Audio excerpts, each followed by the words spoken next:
Pinas. Usa nga siday para haaton nga tanan.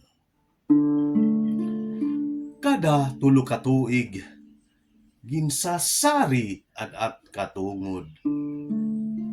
Kung maasdang ba hakaratan, umahangkop hakaupayan.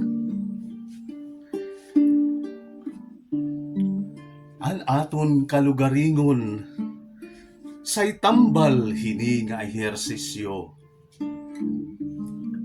Kundi kadak-an waray nagahom, kay ginpalit na an mga gahom. Kada tulo ka tuig sangkay, kuntaan at pamuhay-puhay. Nahitutulid han at mga hiyap, pag-uswag o kahimyang nga dahom. Kung pamatian naton ang kurab-kutab hanat dughan, ngan siplatan ang kasagradohan at mga palad, himuon ta an aton pagbukiki nga tangbuan han siwak nga hamili. Tulo ka tuig sangkay,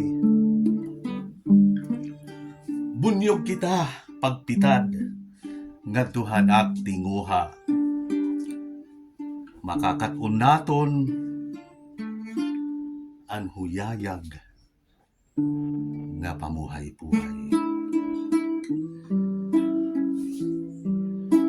Matagak an langit, magunaw ang tuna, ikaw budla ang dumdumhanak hunahuna. Pili, Pinas. Usa nga siday para iyo.